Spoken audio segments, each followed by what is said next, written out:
Hello, welcome back to your YouTube channel the nation of Indian institute में आप लोगों का फिर से बहुत बहुत स्वागत है। आज मैं आप लोगों को जो सामान्य हिंदी ग्रामर चालू किया था हिंदी में, आज मैं उसके आगे आपको पढ़ाऊंगा। हिंदी भाषा, देखिए यहाँ जो क्वेश्चन आएगा निकल के हमारा कि हिंदी भाषी क्षेत्र के अंतर्गत कितने राज्य आते हैं, तो हम जवाब देंगे हिंदी भाषी क्षेत्र के अंतर्गत 9 राज्य आते हैं। ठीक है, हिंदी भाषी क्षेत्र के अंतर्गत 9 राज्य जो है कौन कौन से आते हैं, तो हिंदी भाषी क्षेत्र के अंतर्गत आने वाले 9 राज्य निम्न हैं, यानी नीचे दिए गए हैं। ठीक है, पहला है उत्तर प्रदेश, दूसरा है उत्तराखंड, तीसरा है बिहार, चौथा है झारखंड, पांचवा है मध्य प्रदेश, छठा है छत्तीसगढ़, सातवां है राजस्थान और आठवां है हरियाणा और 9 नंबर में हमारा आता है हिमाचल प्रदेश। यानी इन 9 राज्यों में हिंदी मुख्यतः रूप से बोली जाती है। ठीक है, देखिए हम जो भी आपको ग्रामर पढ़ाएंगे उसमें आपको सभी प्रतियोगिता परीक्षाओं में पूछे जाएंगे क्वेश्चन इसी से, चाहे आईएएस हो या बीपीएससी हो या यूपीएससी हो या बिहार बीएड हो या एमपी बीएड हो, सभी बोर्डों के लिए मान्य है। ठीक है, मैं अपनी तरफ से पूरी कोशिश करूंगा कि आप लोगों को एक एक चीज़ को समझाते चलूँ, पढ़ाते चलूँ।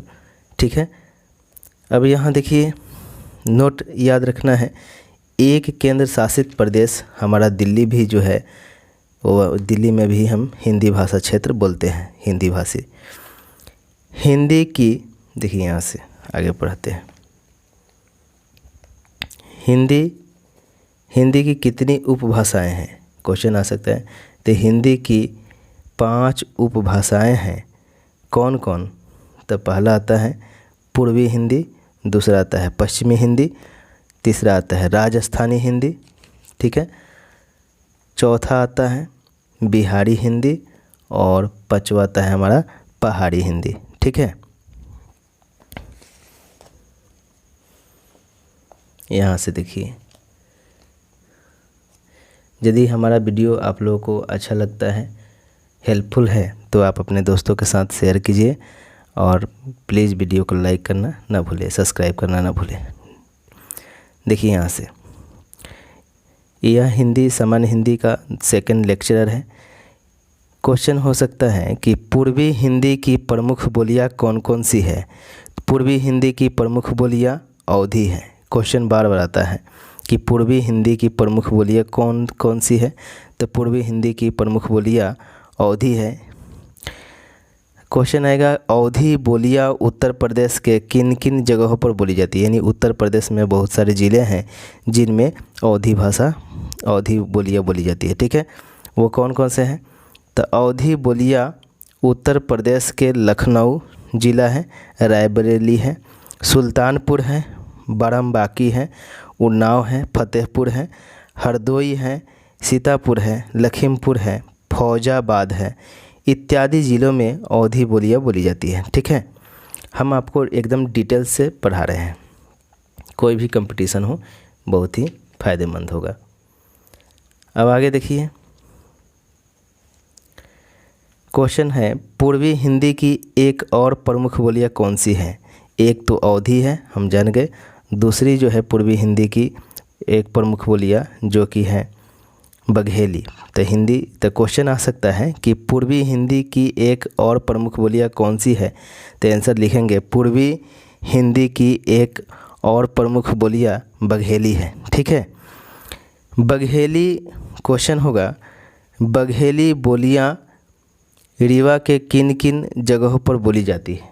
ठीक है, तो हम कहेंगे बघेली बोलियां रीवा के मध्य प्रदेश, उत्तर प्रदेश और छत्तीसगढ़, जिसका जिला राजधानी है रायपुर, इत्यादि जगहों पर बोली जाती है। कौन बोली, बघेली बोली। ठीक है, एकदम डिटेल से बेसिक जानकारी है, ध्यान देकर आप लोग पढ़ते चलिएगा, लिखते चलिएगा। ठीक है, उम्मीद है आप लोग को हमारा वीडियो अच्छा लगेगा।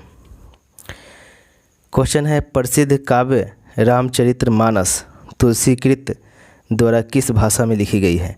तो प्रसिद्ध काव्य रामचरितमानस तुलसीकृत द्वारा अवधी भाषा में लिखी गई है। ठीक है, तो हमारा जो रामचरितमानस के जो लेखक है तुलसीदास हैं और इन्होंने रामचरितमानस को अवधी भाषा में लिखी गई है। ठीक है, इनके द्वारा। एक और क्वेश्चन आ सकता है कि प्रसिद्ध काव्य पद्मावत मलिक मोहम्मद जैसी द्वारा किस भाषा में लिखी गई है। तो प्रसिद्ध काव्य पद्मावत मलिक मोहम्मद जैसी द्वारा, यहाँ से हम दिखाने का प्रयास करेंगे आप लोगों को। प्रसिद्ध काव्य पद्मावत मलिक मोहम्मद जैसी द्वारा अवधी भाषा में लिखी गई है। तो हम कह सकते हैं कि रामचरितमानस के जो लेखक हैं तुलसीदास और यहाँ पद्मावत के जो लेखक हैं मलिक मोहम्मद जैसी, दोनों जो है दोनों कवि अवधी भाषा में ही लिखे गए हैं। ठीक है, लिखे हैं। आगे देख सकते हैं आप क्वेश्चन।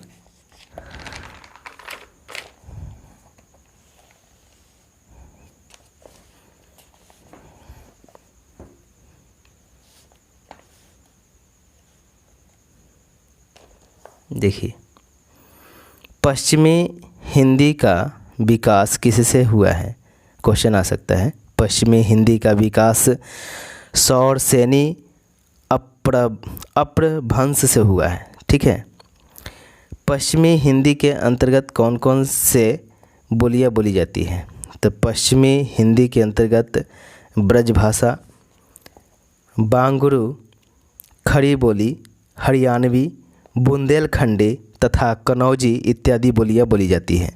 ठीक है, क्वेश्चन है ब्रजभाषा के क्षेत्र में कौन कौन से जगह है, यानी ब्रजभाषा के जो क्षेत्र हैं कौन कौन से ऐसे जगह हैं जिसमें ब्रजभाषा बोली जाती है। तो देखिए आंसर होगा, ब्रजभाषा का जो क्षेत्र है मथुरा है, आगरा है, अलीगढ़ है, इन सभी जगहों पर ब्रजभाषा प्रयोग में लाए जाते हैं, बोले जाते हैं। ठीक है, आगे क्वेश्चन है अलीगढ़ किस राज्य में है। तो हम बता सकते हैं अलीगढ़ जो है उत्तर प्रदेश राज्य में है स्थित। ठीक है, क्वेश्चन है हिंदी साहित्य के मध्य युग में उच्च कोटि का काव्य किस भाषा में निर्मित हुआ। तो आंसर होगा, हिंदी साहित्य के मध्य युग में उच्च कोटि का जो काव्य है ब्रज भाषा में निर्मित हुआ।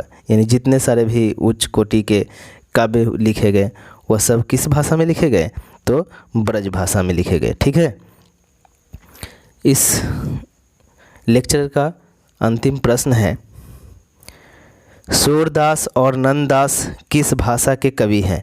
तो सूरदास और नंददास ब्रज भाषा के कवि हैं। ठीक है, क्वेश्चन आ सकता है कि सूरदास और नंददास जो है किस भाषा के कवि है। तो सूरदास और नंददास जो है ब्रज भाषा के कवि है। ठीक है, सूरदास और नंददास किसकी भक्ति से सराबोर हैं। क्वेश्चन यह भी आ सकता है, तो हम कहेंगे कि सूरदास और नंददास कृष्ण भक्ति से सराबोर है। यानी सूरदास जो है और नंददास जो है दोनों कृष्ण भक्त हैं और कृष्ण की भक्ति और महिमा का गुणगान करते हैं। ठीक है, तो आप लोग कमेंट ज़रूर दीजिएगा हमारा यह वीडियो आप लोगों को कैसा लगा। यदि वीडियो अच्छा लगता है तो आप अपने दोस्तों के साथ शेयर कर सकते हैं और हमारे इस चैनल को लाइक कर सकते हैं, सब्सक्राइब कर सकते हैं। ठीक है, बहुत बहुत धन्यवाद। जय हिंद, जय भारत।